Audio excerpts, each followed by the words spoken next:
Hello and welcome back to Bricking It. Today we're going to be building the core elements of Dumbledore's office, and here we're starting with the base. It's an 8x16, although we are extending one extra stud across the back of the plates. This is more a function of my Hogwarts than a necessity of the build itself, and it's just really to stop everything sagging forward a bit. And due to the nature of the build, which I'll elaborate on more in part 2, we just need that extra stud's worth of room at the back. So here you can see me building up the bottom.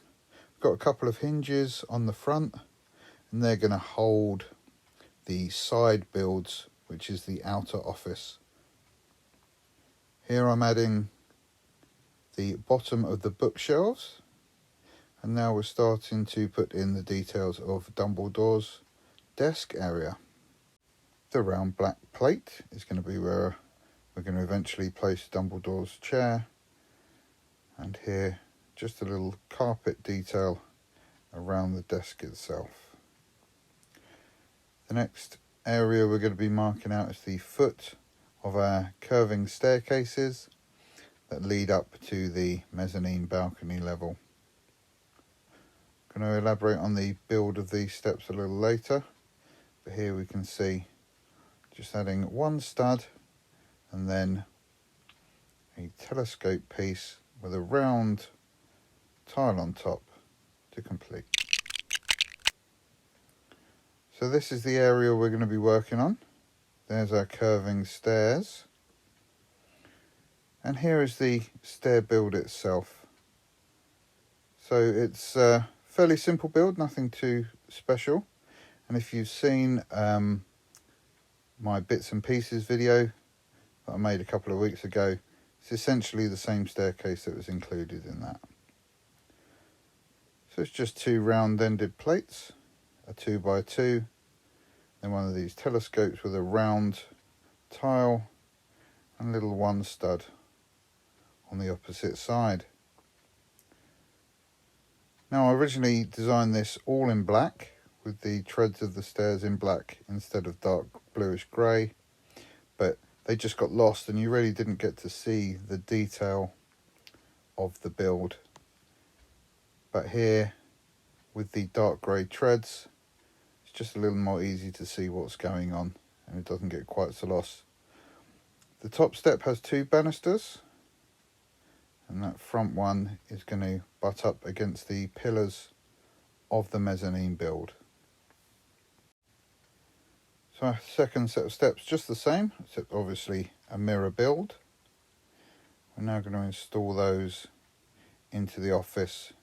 Just going to put the bottom tread on each step on each side. And now we can add our staircases on.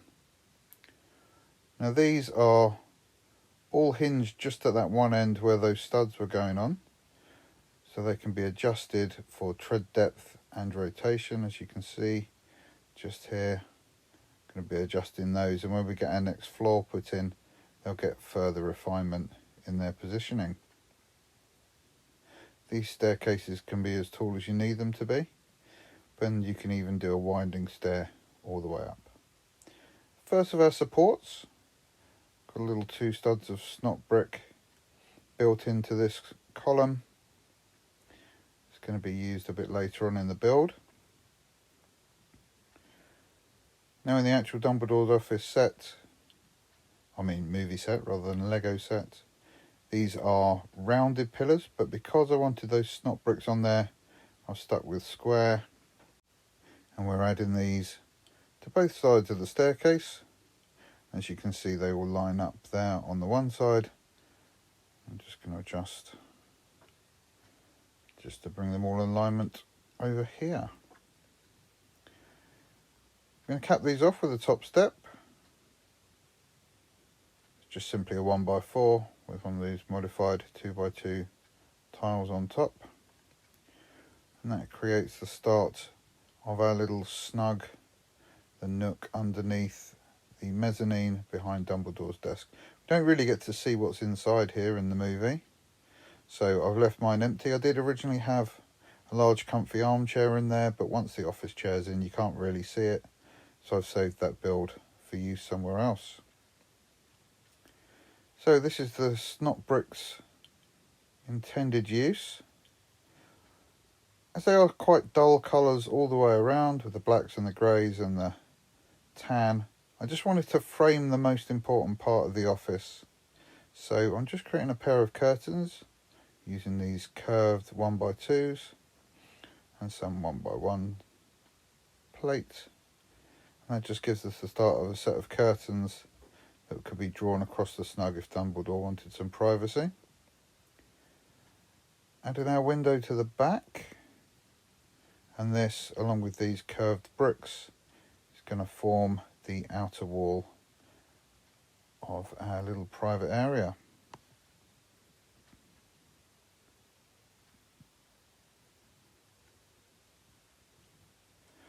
So this plate 4x6 is going to form the mezzanine. We're just going to pop that on the top here. Needs slightly more careful placement than I used, because as you'll see, everything pops apart.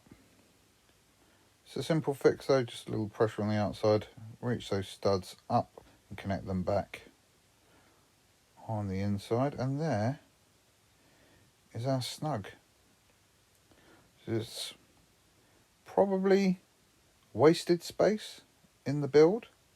I'm sure it could be used for something, but it's just not very visible.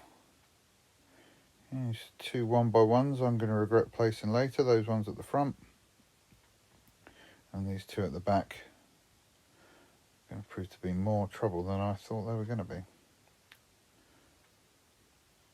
One of the disadvantages of having big fat sausage fingers as a Lego builder.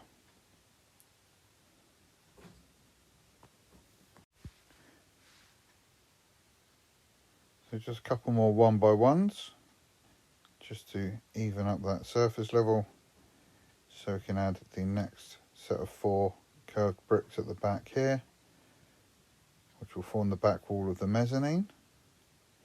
There's a large window here, so we're just going to frame that off using one of these wall pieces at the back there. So those are our back windows. So my entire justification is here, just behind Dumbledore's chair. In the movies you can see a kind of dome draped in cloth, and that is my justification for my curtains, because you wouldn't be able to see anything under there, but we really do want to frame that central part of the office, so I thought a set of bright red curtains would help to draw the eye to that central location. So we're going to pop that on there. That's just going to cover up that gap that we had between the drapes and the mezzanine floor. Just tidy those up a little bit.